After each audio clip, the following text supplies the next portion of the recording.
We're live, and I apologize for not going live the entire week that I was in Las Vegas at the Super Bowl. I planned to, and I got to be honest with you, the 2 a.m. wake up call every day for a show that started at 4 a.m. Pacific time kind of screwed me up. So I apologize for that. And then the last time I talked to you guys, it was with Mike Meltzer doing something about the Jets. So and I know at least one of you was really upset about that in the comments. Claimed that. You claim that Texans only care about Texans information and news. And I don't like it when people speak for all Texans, because I know that's not 100% true, but I have neglected you on the Texans side of things. So I'm going to go over a few of the things that CJ did over the course of the last week, just because I've got all this stuff sitting on my hard drive that I'd like to get rid of. What's up, Arturo? Good to see you, buddy. And because he had a big week, he got to go to the Pro Bowl as an alternate. He did really well in the flag football game, had a highlight reel throw. He did well in the skills competition, although Baker Mayfield did better. But I think more importantly, we saw him kind of chumming it up with Jamar Chase and Derrick Henry and guys like that. And he also did a really nice interview on the Pivot. I'll link that below later on. Thank you, Bubba. I know you guys love me. Thank you. But I wanted to react to a few of those, and then we'll go through we'll go through some of the red carpet stuff, and then we'll go through a flabbergasted Shannon Sharp regarding Kyle Shanahan's decision to let Kansas City take the ball or to take the ball first. Excuse me. Boomer, I'm gonna get annoying like HOA Florio here and tell you why Boomer was wrong in saying that lateral by the 49ers was not illegal, and also Stephen A being wrong on the MVP voting. So I'm gonna get dorkier and dorkier as we go along. But let's see, Mary says it was a good week for the Texans. It was a very good week. I disagree with Sean Pendergast, who said it's the greatest week in Texans history, or the greatest night in Texans history after the NFL awards, just because I don't like kind of like those voted on awards to be the pinnacle, even though it is true like that. I don't know if the Texans have ever received that wide scale recognition on so many levels, including D'Amico tying in terms of points for Coach of the Year. He had one less vote than Kevin Stefanski for first place votes, but still, that was. But I like to limit it to on the field stuff. But whatever, we're quibbling over details. It was a great interview with the Pivot. I'm just going to show you a few clips from it. Payne Posse, thank you. What do you think we pick at 23? That's another live stream, my friends. Better be defense. I think it will be, and there's some guys to get excited about, especially like Nick doesn't stay put. Like Nick. I don't think Nick's going to stay put. I think Nick's going to trade up. I'll tell you that right now. I think guys like CJ as opposed to Tebow Bible thumping, because CJ don't seem to want to convert guys. Oh, guys like CJ as opposed to Tebow's Bible thumping. Plenty of guys liked Tebow. He just wasn't a very good quarterback. And therein lied the problem with long-term NFL success. Greatest offseason in NFL history. Oh, thank you.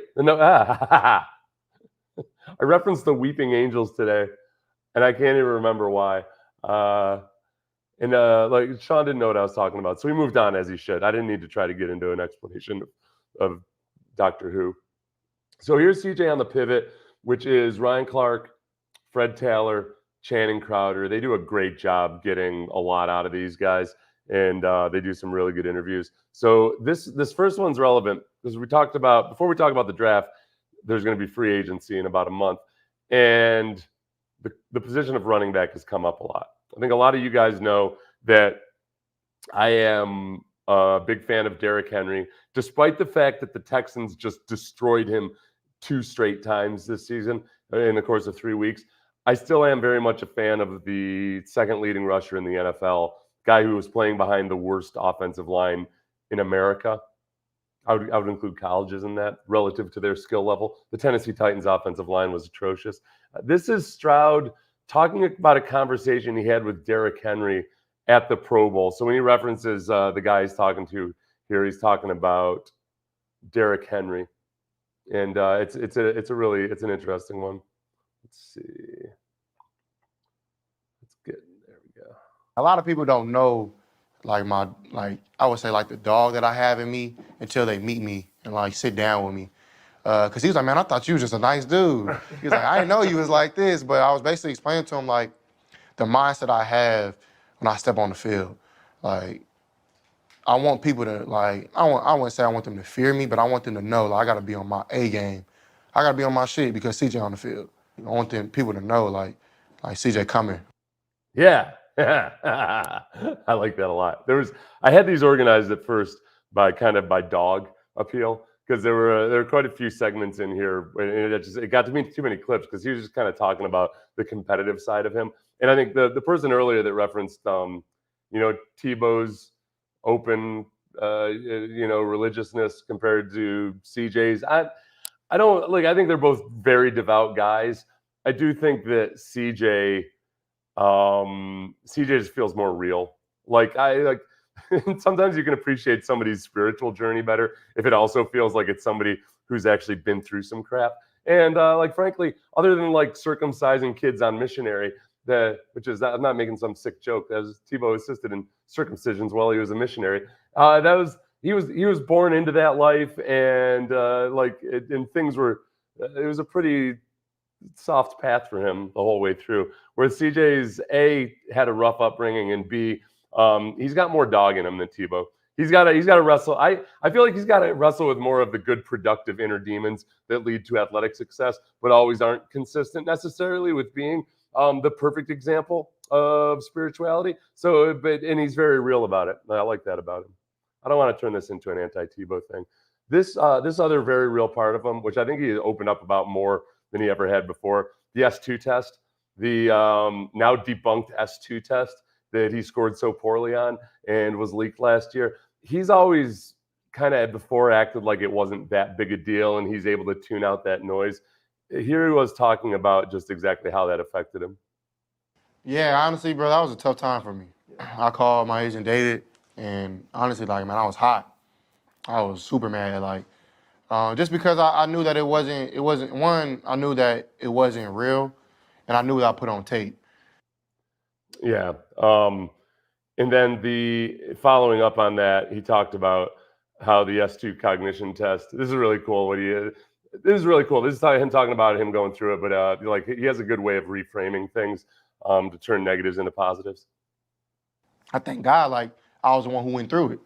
Like I said earlier, I'm graced for everything. I'm prepared. I'm well equipped. I have the armor of God on me. Like that S2 stuff, that gave me a bigger chip on my shoulder. Like I'm finna show these dudes, like y'all got it effed up. Like for real. Like I'm like, don't get me wrong, I love the Lord and I love God, but like I'm a dog. Yeah. Like he put that in me. Like I'm not playing with nobody. Amen. So that's kind of how I feel about that.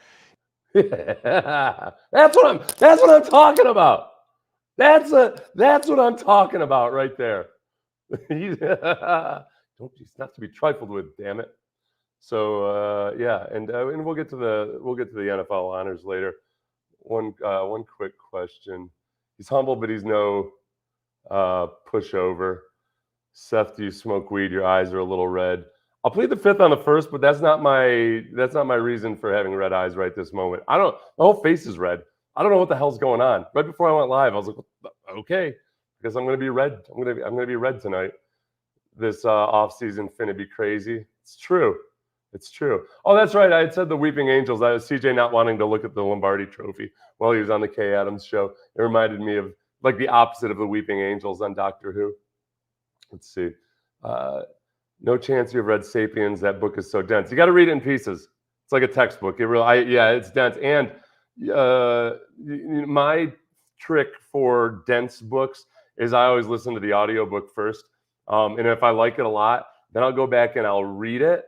Or sometimes I'll like read it while listening and to try to get and I actually, that's how I'm getting dorkier and dorkier. Off-brand questions. Let's see. So true on audio. I know I got to start doing it. You know what? I got to get an Audible link below. All right. So, this honestly. Okay. So it's an hour-long interview on the Pivot. And I swear I'll remember to link it below. This was awesome because CJ, a couple times now in the past week, has really vocally defended Ohio State, which has been cool. He sticks up for, he credited Ryan Day in his acceptance speech for Rookie of the Year. But also this, like they kind of had a little bit of a chuckle over the Texans. And I really appreciated this. As a former Texans player, I really appreciated this. We haven't been bad forever. Like J.J. Watt comes and talks to us a lot. Like, see him a ton. Andre has been an amazing mentor to me. My boy J.J., Jonathan Joseph, great corner in this league. Like, we had some dogs, Brian Cushion, like Jadavion. And I just think we need that back, get that swag right back. So he mentioned Jadavion there at the end, which was cool. It's cool that he knows the history, and he'll actually go back over, like he did it with McAfee. He was talking trash about the Colts would also be the Texans having won the division championship more recently than the Colts and all that. I like that he just really he takes up for his own. And JJ spiked hair last night. CJ would defend JJ spiked hair last night, which I'm guessing I'm going to blame the Brits for that. I think that it's probably one of those things that maybe has started to make a comeback in Europe, and maybe a couple of Premier League players have that hair or something, and JJ thought he could get away with it. He's not skinny enough or young enough to get away with being the guy that brings back spiked hair yet. It's like he's way closer to dad status than he is to young. I'm gonna be the guy that brings back the mullet type of dude or something. He's not Theo Von, is what I'm saying. Did they ask what he thought about the Letterman jackets? Somebody made a Letterman jacket comment when he was walking through Radio Row because he was wearing that Pepsi. I guess was it the Pepsi Rookie of the Year? He was wearing that Pepsi Letterman jacket, and it gave people flashbacks. Let's see, Clowney not so much. Yeah, Clowney had a good year this year though, and Clowney's one of the guys that CJ referenced as coming up to him after the game to say that the Texans have a good thing going. So that part's cool. I've got no ill will towards Clowney. Clowney's just a different dude, and it's not his fault they drafted him number one. It's not his fault that he happened to be drafted in a year where there was no franchise quarterback. All right, so next question. Okay, this is a good one too, and I know a lot of you guys have heard most of these, but this is him talking about the first Jaguars game, which was game 3 of the season.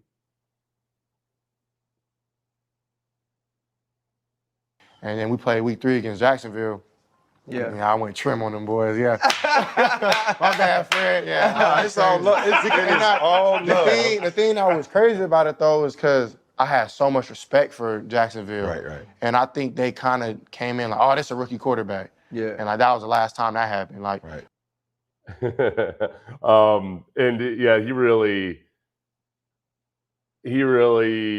explained how Jacksonville was blitzing in that game, and we all saw what he did against the blitz in that game. And then after that, you really didn't see a lot of teams come out and just major in the blitz versus CJ. They understood that they had to respect him. I mean, some of that last touchdown to Tank Dell, where Tank Dell was wide open.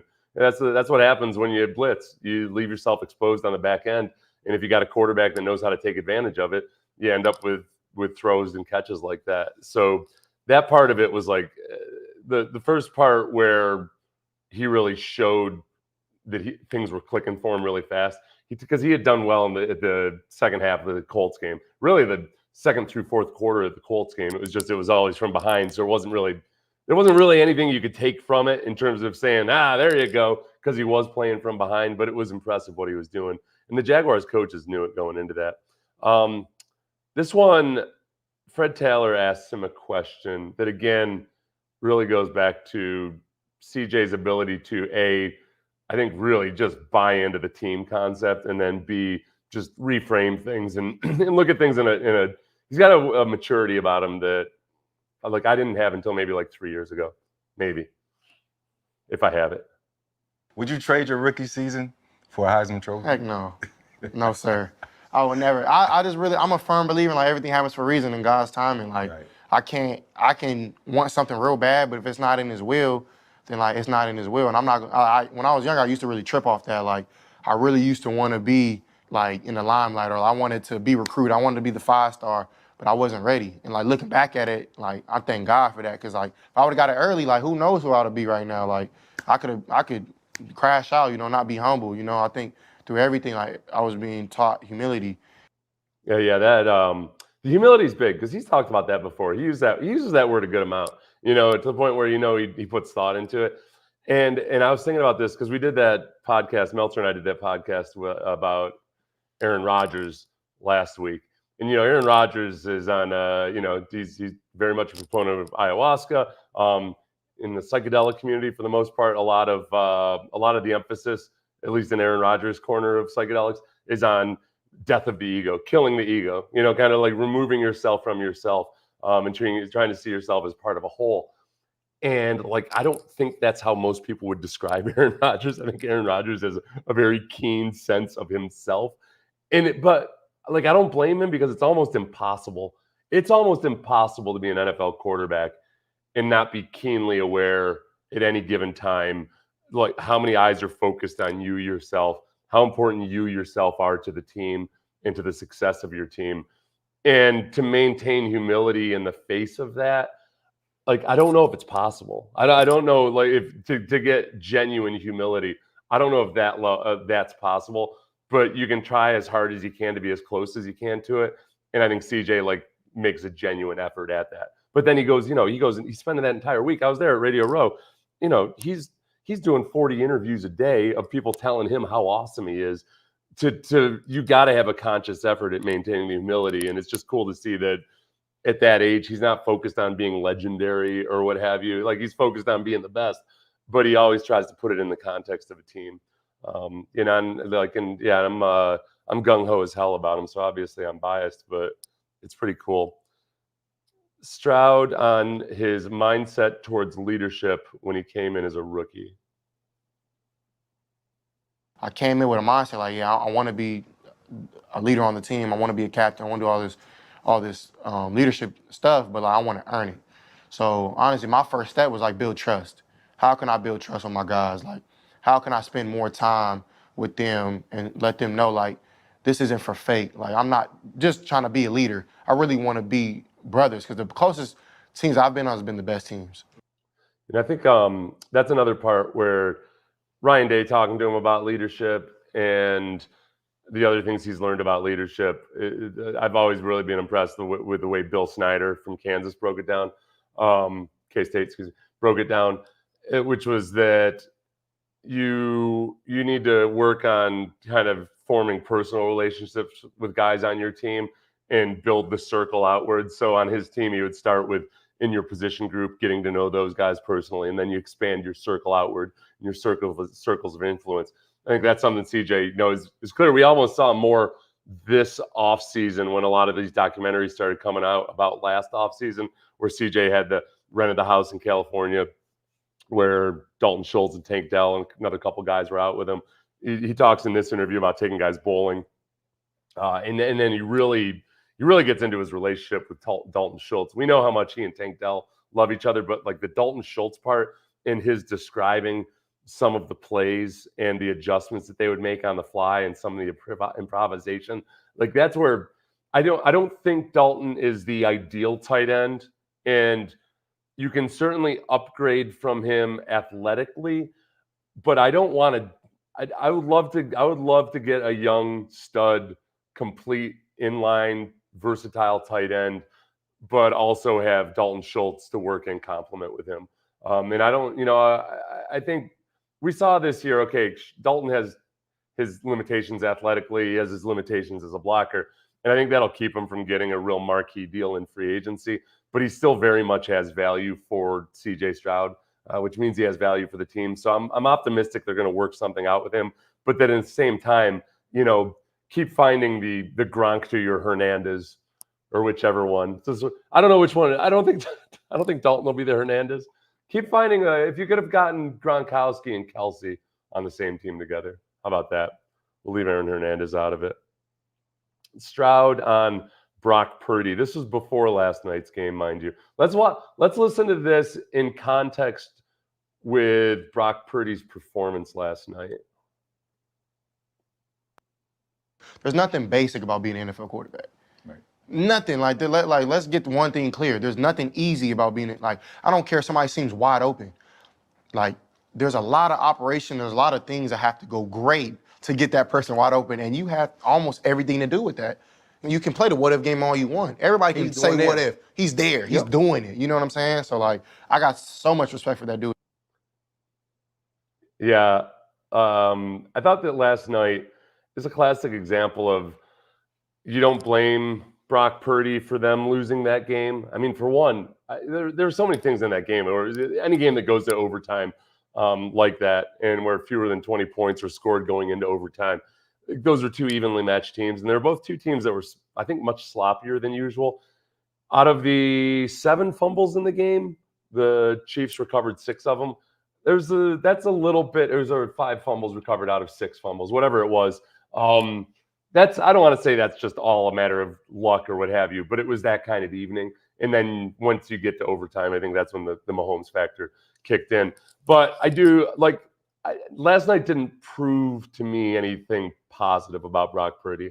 Like if last night was a referendum on whether or not Brock Purdy is a genuinely really good NFL quarterback, I don't think I took anything away from last night because the Chiefs defense is just astoundingly good as a pass defense. And Brock Purdy didn't really do anything other than that one play that was called back. I didn't think he did anything that stood out to me compared to the way Christian McCaffrey or any of the other skill players for the 49ers stood out to me. They did a good job of quieting Kittle down for the most part till late in the game. That key touchdown or that key reception to the right. But but as far as what CJ is talking about, like the simple throws sometimes aren't so simple because there's a whole lot of machinations that go on before the snap just to get to that simple throw. And I do think he deserves credit for that. But like it's hard not to think as a Texans fan about what CJ would be like that in that offense and what he would have done last night. I think if CJ had spent the whole season with that offense, I think he would have done more in that game than Brock Purdy did. So it's not obviously that's not to say Brock Purdy is trash or anything. Let's see. Purdy did his job as he has all season. The facts. Special teams sold the game. Sealed the game. Yeah. Man, that 49ers returner. Like, I assume all of you guys, like me, for like 10 seconds were calling that guy the biggest idiot on earth. And then you realize that he was playing the carom off of his teammate's ankle. And then he was just turned into a guy that was struggling like hell as the ball comes at you in slow motion. And you realize just how bad everything has just become. And you're trying to get on it. That poor son of a bitch. Let's see. Okay, this is Stroud on Bryce Young. And I know most of you have seen this.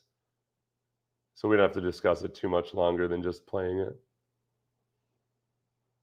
I'm like, don't get me wrong, I love the Lord and I love God, but like I'm a dog. I backed it up a little. Build trust. How I've been on has been the best teams. Wide open for that dude. I feel like a lot of stuff didn't go his way that was out of his control.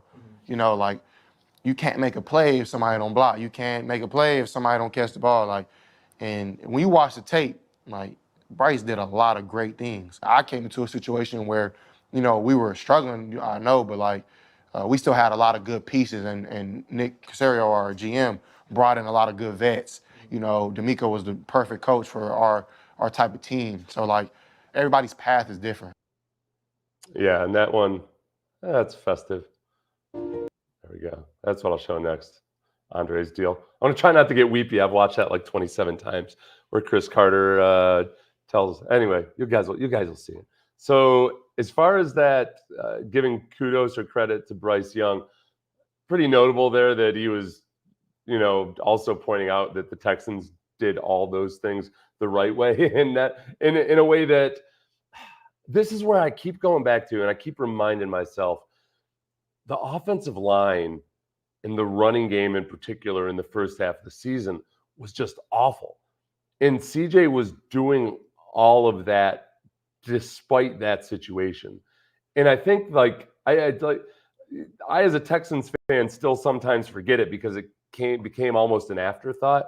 But that's where, when you look at where the Texans actually were and where they finished at the end of the season, in a lot of respects. They were an average offense. They were an average defense in the sum total of the season. So, first couple games, you give them a mulligan on that. CJ misses a couple games, obviously. So, where were they? I think they were a better than average offense. But at the end of the year, you look back on it, and the stats are what they are. There was a lot of mediocrity, and that's where you got to be really pissed off for greatness, to steal a line from Ray Lewis, for in the offseason and the draft and in free agency. But then the other part of it is just in the continued improvement of the offensive line itself, finding running backs that work out, figuring out what's going to happen with Dameon Pierce. So the trajectory is right, but they still gotta double down on what they did last offseason. I'm very optimistic that they will, but I just want to I'm trying to remind myself as a fan, yeah, all right, yeah, and they're going to face tougher quarterbacks this year. This is the real deal. This is where the rubber meets the road this year. And you can't be acting like the Carolina Panthers. Carolina Panthers squandered a chance to A, draft CJ Stroud, and B, they also squandered a chance to see what they actually had in Bryce Young. And I never want to be in that cold, dark place that is Carolina with its weird barbecue. I like all barbecue from everywhere, but there's something about Carolina barbecue. I'm not even trying to insult him. I don't get it. I don't get it. Andre Johnson getting the knock from Chris Carter. Let's put this one up in big ones.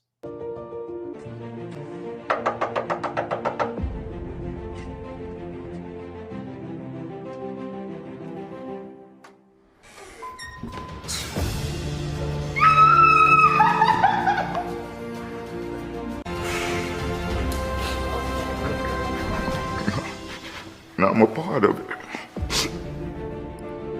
We want to welcome you to football heaven. Yeah. So that was pretty cool. Andre, for one, it was cool being at the Super Bowl Media Center there. Well, all of the inductions and everything else was announced. We had a pretty good feel for a few days beforehand that Andre had gotten in, but as I described on air, it was one of these things where it's like every time in my life where I'm pretty sure somebody was trying to get me to bribe them, or they were showing that they would accept the bribe. I'm too naive and innocent to believe it. So likewise, I think people were trying to leak us information about Andre having made it, and we're supposed to read between the lines.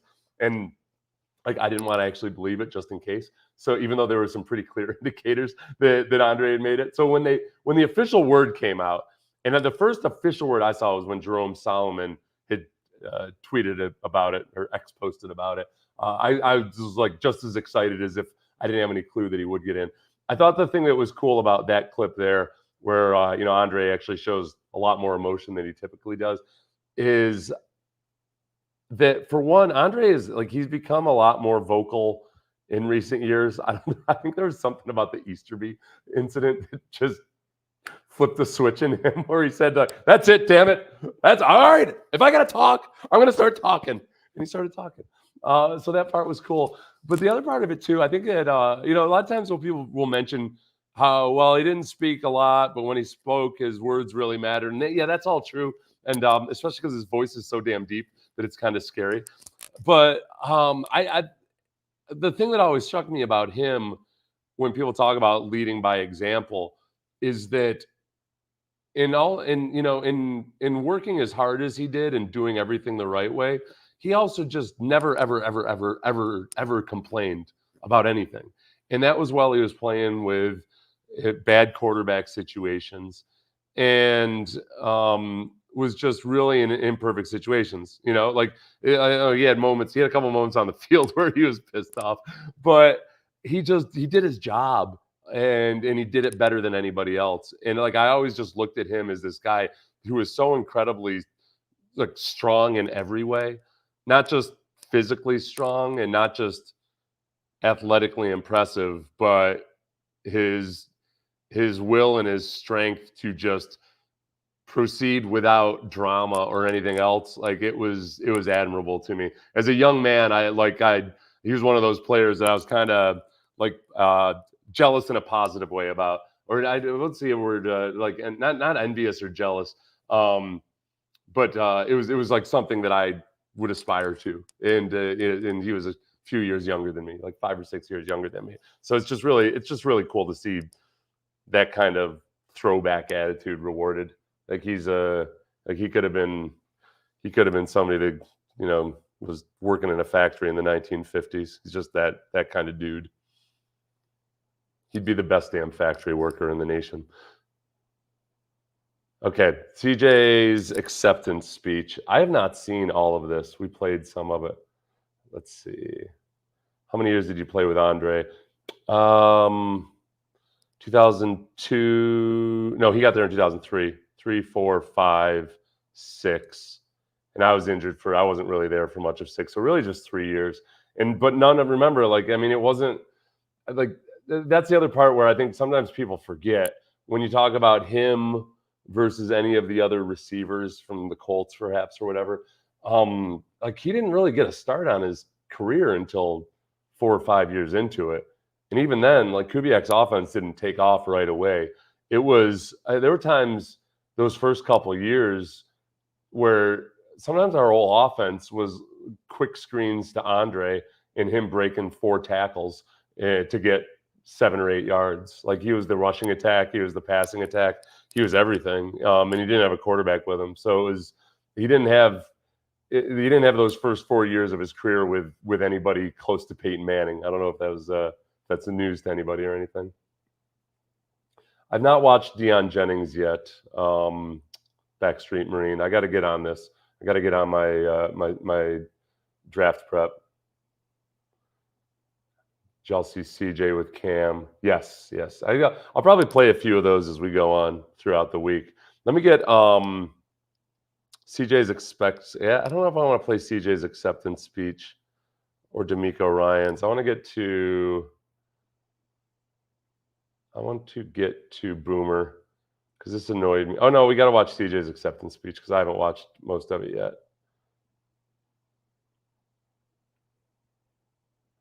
Let's see.